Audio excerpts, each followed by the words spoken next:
तो जैसा कि पिछले एपिसोड में हमने देखा था, वांगलिंग फिलहाल किलिन सिटी की तरफ एक लड़की युनफे के साथ मूव कर चुका था।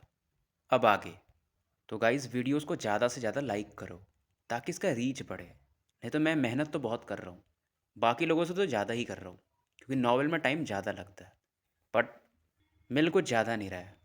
खैर आगे बढ़ते हैं। तो वांगलिंग ने क्यानकुन को इसलिए मार दिया था क्योंकि अगर किसी के भी डिसाइपल को, जैसे कि डुआनमो हो या डेविल लॉर्ड हो या हंचबैंग मैंग हो या एंशियंट टेम्परर हो, इन्हें पता चले इनके डिसाइपल्स को, तो पक्का है कि इससे बैटल तो होगा और वो फालतू की मुसीबत है। खास करके अगर नासेंट लेवल का कोई डिसाइपल आ गया तो वांगलिंग के लिए मुसीबत हो सकती है, क्योंकि अभी भी ये कोर फॉर्मेशन लेवल पे ही है। और वांगलिंग को इस चीज़ का दुख होता था क्योंकि पहले ये बहुत सीधा बंदा था, किसी को मारना नहीं चाहता था। अभी भी ये किसी को मारता है, इसे दुख तो होता ही है। और इसे याद आता है इसका फ्रेंड जो जैंग हो था उन लोगों को मार रहा था। अगर ये मतलब वांगलिंग की वजह से वो मारता नहीं है, अगर वो मर गए होते तो वांगलिंग इस मुसीबत में फंसता ही नहीं। मतलब टेंग वान या जो भी लोग थे, ये सब प्रॉब्लम्स क्रिएट ही नहीं होते। उसी के बाद से इसने डिसाइड किया था कि ये रूथलेस बनेगा। और क्योंकि वांगलिंग को इसका जो कंट्री जाओ था उसे छोड़े हुए 400 से ज़्यादा साल हो चुके थे, और इस दौरान वांगलिंग पुरानी चीज़ों को याद करता है कि काश इसके फोर्थ अंकल इसे वहाँ पर हैंग्यू सेक्ट में नहीं भेजे होते, तो ये एक बंदा बनता, मतलब जो पढ़ाई वढ़ाई करने में होशियार था, तो लॉयर टाइप या कुछ वैसा बनता था। फिलहाल अपने को शांत करता है। और वांगलिंग एक चीज़ तो बना चुका था कि इसको किसको किसको मारना है, जैसे कि ओल्ड मैन जीमो, टेंग वान, पूनानजी, और जो वहाँ पर कॉर्प सेक्ट का हेड था उसे भी मारना है, यानी कि जाओ कंट्री की ये सोच रहा था। चौथे दिन ये लोग फिलहाल किलिन सिटी के आसपास पहुंच चुके थे। अब इस दौरान वांगलिंग, इसके बैग में एक टोकन था जिसमें थोड़ी हरकत होती है। ये इसे लीमुवान ने दिया था। मतलब ये जो शहर था शायद एक बीस्ट के ऊपर बना था, इसलिए कुछ वैसा उसमें हरकत सा हुआ था। अब क्योंकि इन्हें सिटी के अंदर प्रवेश करना था तो किलिन सिटी के बाहर में कुछ गार्ड्स थे। यूनफे इसे बताती है, मतलब ये लोग भी पावरफुल थे, कि ये लोग यहाँ पर चेकिंग वगैरह करते हैं। और यूनफे इस दौरान एक टोकन दिखाती है और कुछ स्पिरिचुअल स्टोन देकर ये किलिन सिटी में एंटर कर जाते हैं। अब वांगलिंग इस दौरान अपने डिवाइन सेंस को फैलाता है और ये फील करता है कि आसपास में दो बंदे हैं जो कि कोर फॉर्मेशन के लेट फेज में हैं। अब यूनफे इसको कुछ चीज़ें बताते रहती है और वांगलिंग इससे कहता है कि मुझे अपने घर ले चलो। फिलहाल ये लोग एक ऐसे एरिया में एंटर करते हैं जहाँ पर यूनफे एक टेक्निक यूज़ करती है, और वो ये लोग एक घर में प्रवेश करते हैं जो कि केव के जैसा था। और यहाँ पर टोटल 3 रूम थे। वांगलिंग घरों को स्कैन करता है, यानी कमरों को, और उसके बाद यूनफे से कहता है तुम्हारी जब इच्छा करे तुम आ जा सकती हो, बट किसी को अगर पता चला कि मैं वहाँ से आया हूँ, यानी कियोटिक ब्रोकन स्टार से, फिर तुम बचोगी नहीं। बस इतना समझो कि मैं सी ऑफ डेविल्स वाले एरिया में ज़्यादा दिन नहीं रहने वाला, और जब मैं जाऊँगा तो तुम्हारे अंदर जो मैंने रेस्ट्रिक्शन डाला है उसे भी हटा दूंगा। अब वांगलिंग अपने रेस्ट्रिक्शन पावर से ये जो घर था इसको 2 भाग में बांट देता है, यानी एक बैरियर सा लगा देता है कि एक साइड ये रहेगा और दूसरे साइड घर के हिस्से में ये लड़की। अब वांगलिंग सेकंड डेविल को निकालता है, और ये सेकंड डेविल वांगलिंग के कमांड पर यूनफे की तरफ बढ़ जाता है और यूनफे को पता भी नहीं चलता है। अब वांगलिंग फोकस खुद पे करता है और 200 सालों में जो ये लैंड ऑफ एंशियंट गॉड के जगह पे था उसके बारे में सोचता है, क्योंकि वांगलिंग के पास एंशियंट गॉड का एक ही हिस्सा आया था, इनहेरिटेंस ऑफ नॉलेज। दूसरा जो पार्ट था जिसे कि इनहेरिटेंस ऑफ पावर कहते हैं, वो इसको नहीं मिलता है, क्योंकि वो उस बंदे के पास था, लाल बालों वाले। इसलिए वांगलिंग थोड़ा चिंतित था कि अगर वो लाल बालों वाला बंदा वहाँ से निकल गया तो इसके लिए मुसीबत होगी, पर उसके लिए निकलना इतना आसान नहीं था। और वांगलिंग का अब ये मकसद था कि इस सी ऑफ डेविल से ये जल्दी कहीं और निकलेगा, और उसके लिए इसे एंशियंट ट्रांसफर एरे को स्टडी करना पड़ेगा ताकि यहाँ से ये कहीं भी जल्दी ट्रैवल कर सके। और अब तक ये कोर फॉर्मेशन के लेट फेज में ही अटका था। हालांकि हल्का सा गैप था नासेंट सोल जाने के लिए, पर वो अभी बहुत बड़ा लग रहा था। इवन जो ट्रेस होता है नासेंट सोल बनने का कोर फॉर्मेशन के ऊपर, वो भी बनना शुरू नहीं हुआ था। और इसके हिसाब से जो कारण था वो इसका जी रियल्म था। और इसका केलिन सिटी आने के एक और रीज़न था कि जी रियल्म के बारे में कुछ बुक्स वगैरह इसे मिल सके। अब वांगलिंग पहले एंशियंट टेम्पलर के बैग को निकालता है, पर उस पर एक डिवाइन सेंस का प्रेशर था, यानी वो अभी भी वहाँ पर जिंदा था। अब इसको ये छोड़ देता है। फिर वो जो 10 लोगों का ग्रुप था, उनके जो इंस्ट्रूमेंट्स थे, ये उन्हें निकालता है। 9 लोगों के जो लाइट थे वो डिम हो चुके थे, बस एक बंदा शायद उनमें जिंदा हो सकता है। पर वांगलिंग जब इन 9 लोगों के इंस्ट्रूमेंट के ऊपर अपना डिवाइन सेंस भेजता है तो मानो एक और डिवाइन सेंस था जो उन्हें प्रोटेक्ट कर रहा था। इसे याद आता है कि वो जो ओल्ड मैन था उसने कुछ इस पर शायद मार्किंग लगाया था। इस दौरान समय बीतते जाता है और 1.5 महीने निकल चुके थे, और इनमें से जो एक इंस्ट्रूमेंट था जो कि बेसिकली शायद एक मिरर था, उसके डिवाइन सेंस को ये डिस्ट्रॉय कर चुका था और अब इसे ये पढ़ रहा था, यानी समझने की कोशिश कर रहा था। और 49 दिनों के अंदर ये मिरर इसका बन जाता है और मिरर का जो इफेक्ट था एवेतार के जैसा था। अब इन दोनों वांगली इसके अलावा यानी मिरर को पढ़ने के अलावा कुछ रेस्ट्रिक्शंस फ्लैग बना रहा था इंक स्टोन से, पर इसको कुछ मटेरियल्स चाहिए थे। उधर यूनफे जो वांगलिंग ने इसके ऊपर रेस्ट्रिक्शंस लगाए थे उसे तोड़ने की कोशिश करती, पर वो अब जान चुकी थी कि वो कुछ कर नहीं सकती। और बाहर में ये कुछ एक्सपर्ट्स भी ढूंढती है, पर वो भी इसका ये मसला ठीक नहीं कर पाते। और उन लोगों ने बताया था कि ये रेस्ट्रिक्शन ये तो अभी की दुनिया में यूज़ ही नहीं होता है, इसे पुराने समय के यानी मास्टर्स लोग यूज़ किया करते थे। यूनफे को क्या पता कि सेकंड डेविल जो था इसे ऑब्जर्व करता था, तो वांगलिंग को हर एक चीज़ पता चलता था। बट इसने अभी तक वांगलिंग का जो इन्फॉर्मेशन था वो लीक नहीं किया था, क्योंकि ये भी डरती थी। इधर वांगलिंग किलिन सिटी में घूम रहा था क्योंकि इसे कुछ रिसोर्सेज चाहिए थे, और वांगलिंग इसलिए इसको मौका भी दे रहा था इस लड़की को, कि देखना चाहता था क्या कोई किलिन सिटी में है जो इसके रेस्ट्रिक्शन को तोड़ सकता है, यानी वांगलिंग के रेस्ट्रिक्शन कितने स्ट्रांग है ये भी जानना चाहता था। अब इधर वांगलिंग एक 5 माले की शॉप में एंटर करता है जिस पर लिखा हुआ था ट्रेजर रिफाइनिंग पवेलियन।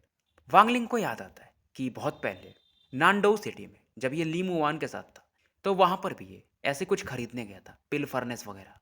और इसे याद आता है मतलब 200 साल बीत गए ली मुवान से मिले हुए, क्या पता वो जिंदा भी होगी कि नहीं। फिलहाल ये अपने दिमाग से ली मुवान को ऐसा निकाल देता है। अब वांगलिंग इस पवेलियन हॉल में एंटर करता है और सीधा इसके सेकंड फ्लोर पर जाता है जहाँ पर इसे एक जायंट ड्रैगन का स्किन देखने को मिलता है। अब इस सेकंड फ्लोर पर एक लड़की थी जो कि वांगलिंग को मतलब इसके पावर लेवल को जान लेती है एक स्पेशल टेक्निक से कि ये बंदा कोर फॉर्मेशन के लेट फेज में है। और ये तुरंत ही बोलती है कि ये कंप्लीट ड्रैगन का स्किन है, अगर आपको इसके बदले में मतलब इसे चाहिए तो बदले में कुछ इसके बराबर का देना पड़ेगा।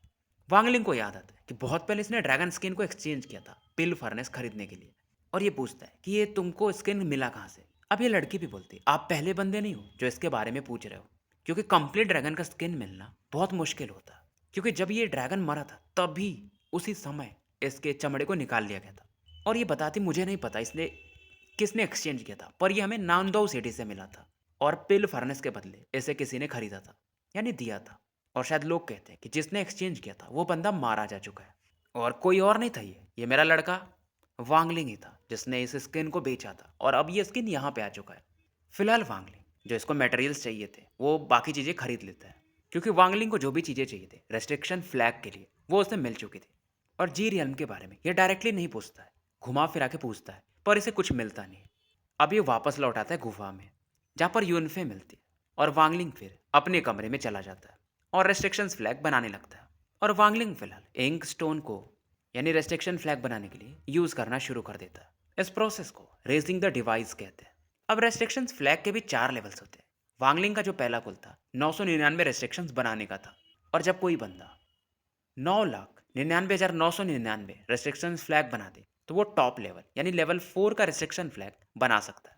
इधर वांगलिंग इन्हें रिफाइन करने में लगा रहता है, और वहीं सेकंड लेवल के थ्रू इसे पता चलता है कि यूनफे अपने पिल फर्नेस को निकालती है फिर रख देती है, और ये पिल फर्नेस काफ़ी पुराना था। अब इस दौरान यूनफे अपने कमरे से निकलती है इस फर्नेस को लेकर, और एक गंदी नज़रों से मतलब घृणा की नज़रों से वांगलिंग के कमरे की तरफ देखती है और फिर बोलती है कि सीनियर आप यहाँ पे हो क्या।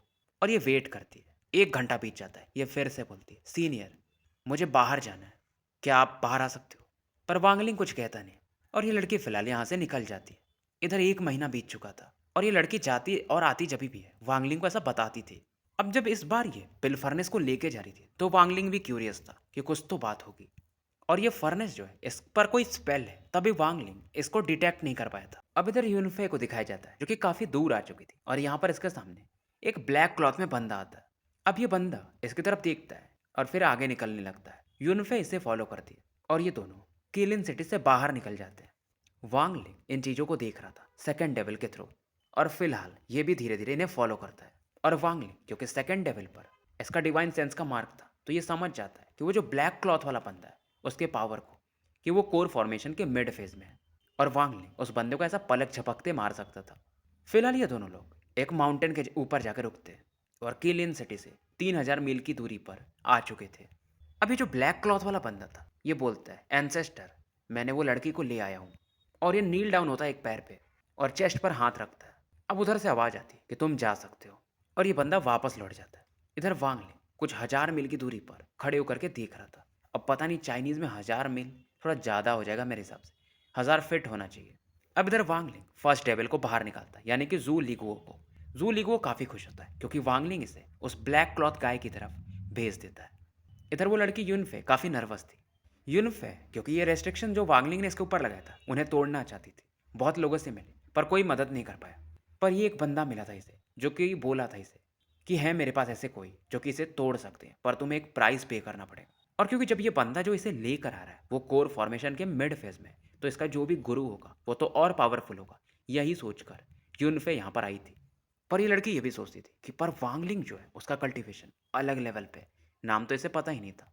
अब यूनफे उस दौरान इधर ब्लैक मिस्ट की तरफ देखती है और कहती, सीनियर क्या सच में आप इस रिस्ट्रिक्शन को तोड़ सकते हो?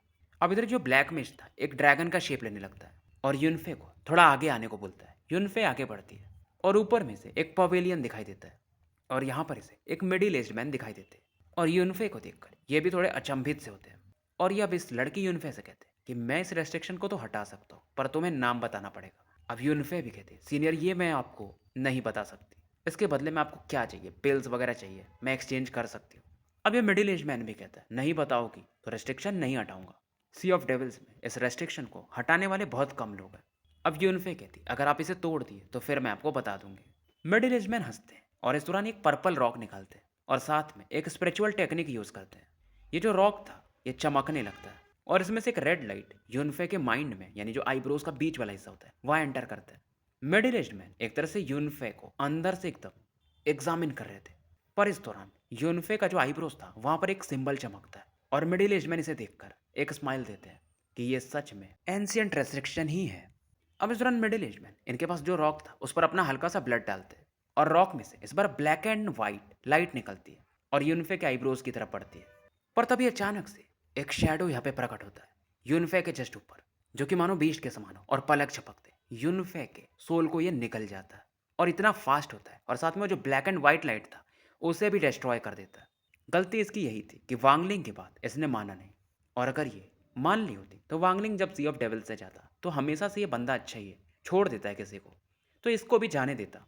और यूनफे की जो बॉडी थी उसे ये बीस्ट चारों तरफ से घेर लेता है और एक स्टोरेज बैग में मानो इसे रख लेता है। और इस लड़की का जो गोल्डन कोर था, क्योंकि ये भी कोर फॉर्मेशन की थी, उसे भी स्टोर कर लेता है। अब ये निकलने वाला था। अब मिडिल एज्ड मैन इस चीज को देखकर, क्योंकि इतना जल्दी हुआ था, ये भी अवाक रह जाते हैं। और ये बीस्ट क्या है इन्हें भी समझ में नहीं आता कि किसी के भी सोल को ऐसा पट से कैसे कोई निकल सकता है। और इन्हें भी लगता है अगर ये बीस्ट यहाँ पर है तो इसका मास्टर भी आसपास ही होगा। अब ये अपनी ऑरा से इस यानी कि सोल को घेरने लगते हैं। अब सेकंड डेविल ये इस ब्लैक मिस्ट और इन अटैक के बीच में घिर चुका था। सेकंड डेविल को फर्क नहीं पड़ता, ये यूनिफाई के कोर को निकल जाता है और इसका साइज काफी बड़ा हो जाता है और पलक झपकते ये एक था पर 10 हिस्सों में बढ़ जाता है, 10 से 100। और जो टेक्निक इसे ट्रैप करने वाली थी वो इसे अब कर नहीं पाती क्योंकि अलग अलग डायरेक्शन में बढ़ जाता है। अब इधर मिडिल ईस्ट मैन ये सोनिक बूम अटैक यूज करता है। एक ड्रम था इसके पास और ये इस सेकंड डेविल पर अटैक करने लगता है जो कि कई हिस्सों में बटा हुआ था। और ये कहता है कि तुम मुझे भागे हो, तुम्हें तो मैं जाने नहीं दूंगा, मुझे पता है तुम मुझे समझ सकते हो, और अभी तक मैं तुम्हें बस ब्लॉक कर रहा था पर अब मैं तुम पे अटैक करूंगा। सेकंड डेविल हंसता है और खुद ये अब एक सोल अटैक इस बंदे की तरफ बढ़ा देता है। अटैक इतना फास्ट था कि ये मिडिल ईस्ट मैन ये खून की उल्टी करने लगता है। पर मिडिल ईस्ट मैन में हल्का से इस अटैक का झटका लगा था। ये एक वेपन निकालता है जो कि लकड़ी के जैसा था और उसके थ्रू इस सोल अटैक को ब्लॉक करने लगता है। ये हैरान था कि यार ये बंदा, मतलब ये जो भी बीस्ट है, ये सोल अटैक्स यूज कर सकता है। कुछ भी हो जाए, इसका जो भी मास्टर हो, पर मैं इस बीस्ट को चुरा के रहूंगा। पर दूर से एक आवाज आती है, सच में, क्योंकि सेकंड डेविल ये एक टोर्नेडो, एक चक्रवात सा बना देता है और जो भी अटैक्स थे इस बंदे के उन्हें डिस्ट्रॉय करने लगता है। और आसपास जो भी फॉग था जो इस बंदे ने बनाया था ये उन्हें पूरी तरह से तीतर बीतर कर देता है। अब इस दौरान मिडिल एज मैन को दूर में एक बंदा दिखाई देता है जो कि काले कपड़ों में था और उसके बाल सफेद थे और जो इसी की तरफ आ रहा था। लग रहा था वो धीरे धीरे आ रहा है पर वो काफी फास्ट आ रहा था। पलक झपकते वो इसके सामने था। मिडिल ईस्ट मैन ये अपने ड्रम वाली टेक्निक को यूज करता है और वांगलिंग की तरफ देखकर कहता है, तुम ही होगे ना वो जिसने वो एंशिएंट रेस्ट्रिक्शंस यूज किए थे। फिलहाल सेकंड डेविल वांगलिंग की तरफ लौट आता है। वांगलिंग इस बंदे की तरफ देखता है जो कि कोर फॉर्मेशन के लेट फेज के भी पीक पर था, यानी कि नासेंट सोल के काफी करीब था। पर जब तक बंदा नासेंट सोल पे नहीं गया है, वांगलिंग उसे मार सकता था। और ये कहता है, मैं इस बीस्ट का मास्टर हूँ और तुमने कहा कि तुम इसे चुराना चाहते हो तो ट्राई करके देख सकते हो, मैं तुम्हें एक मौका दूंगा। वैसे अब ये जो मिडिल एज मैन था इसका नाम था क्यू सिपिंग अब जब वांगलिंग इसे डायरेक्ट चुनौती देता है तो इसे लगता है कि वांगलिंग के पास कोई और ना तरीका तो होगा ही, और ये कहता है अरे मैं ऐसी मजाक कर रहा था, उम्मीद है तुम माइंड नहीं करोगे। सेकंड डेविल तो उसके पास वापस लौट चुका था। अब वांगलिंग अपने जी रियल्म को एक्टिवेट करता है और आसपास एक रेड ऑरा वो देखने को मिलती है। और क्यू सिपिंग की भी नज़र वांगलिंग की आंखों पर जाती है जो कि लाल रंग का चमक रहा था। वो भी एकदम डर जाता है। क्यू सिपिंग को भी गुस्सा आता है कि यार ये बंदा सेम लेवल पर है, पर इतना खतरनाक। अब इसने 8 बॉल बनाए थे अपने फॉग से, वो वांगलिंग की तरफ बढ़ा देता है। पर तब तक वांगलिंग सीधा बोलता है डेस्ट्रॉय। वांगलिंग का जो जी रियल्म का पावर था इस फॉग से एकदम आर पार निकलता है और फॉग पूरी तरह से कोलैप्स करने लगता है। आठों जो बॉल ऑफ फॉग थे वो गायब हो चुके थे। क्यू सिपिंग इस दौरान अपनी ब्लडी ऑरा को यूज करता है ताकि ये जो रेड लाइटनिंग अटैक था इसे ब्लॉक कर सके, पर ब्लड भी काम नहीं आता। क्यू सिपिंग वो जो इसके पास वो वुड था जिससे इसने पहले सोल अटैक को ब्लॉक किया था, ये उसे निकालता है। वांगलिंग का जी रियल्म इसके इस वुडन ब्लॉक से टकराता है, पर ये लाइटनिंग पावर जी रियल्म का पावर इस लकड़ी को भेदते हुए क्यू सिपिंग की बॉडी में एंटर कर जाता है। क्यू सिपिंग इस दौरान खून की उल्टी करने लगता है और अब ये यहाँ से भागने लगता है। वांगलिंग भी हैरान था, यार ये बंदा मरा कैसे नहीं इसके जी रियल्म के पावर से। ये दूसरी बार हो रहा था। इसके पहले शांगवानमो करके एक बंदा था जो सी ऑफ डेविल्स में शायद 200 साल पहले की बात थी ये। पर उसके पास एक मिस्टीरियस पेपर था जिसकी वजह से वो बच गया था। अब वांगलिंग क्यू सिपिंग का पीछा करता है। क्यू सिपिंग भी बोलता है कि भाई तुम्हारे मेरे बीच में कोई दुश्मनी नहीं है, तुम मारना क्यों चाहते हो मुझे। वांगलिंग भी कहता है तुम्हारी वजह से वो लड़की मारी गई, क्योंकि तुमने ही इस बंदे को तुम्हारे साथी को भेजा था कि वो इसे यहाँ पे लेके आए। अब तुम्हें मैं जाने कैसे दूंगा। क्यू सिपिंग भी कहता है कि यार मुझे लगा था एंशियंट रेस्ट्रिक्शन वाला बंदा मिलेगा तो मेरी मदद हो जाएगी, इसलिए मैंने उस लड़की को बुलाया था। और ये वांगलिंग से फिर से कहता है कि तुम भी कोर फॉर्मेशन के लेट फेज में हो, अगर तुम मेरी बात मानो तो तुम्हारा भी नासेंट सोल जल्द ही बनने वाला होगा। अब वांगलिंग थोड़ा शांत होता है और बोलता है कि मेरे पेशेंट का एक लिमिट है, मैं तुम्हें थोड़ा सा समय देता हूँ कुछ शब्दों का। अगर मैं तुम्हारी बातों से सहमत नहीं हुआ तो फिर तुम मारे जाओगे। अब क्यू शिपिंग बोलता है आपको तो पता ही होगा कोर फॉर्मेशन और नासेंट सोल में डिफरेंस काफ़ी बड़ा होता है। वांगलिंग बोलता है तुम्हारा फर्स्ट सेंटेंस पूरा हुआ। अब क्यू शिपिंग थोड़ा रुकता है और बोलता है पर हमें नासेंट सोल में ब्रेक करना है तो कुछ पिल्स चाहिए। वांगलिंग बोलता है सेकेंड सेंटेंस पूरा।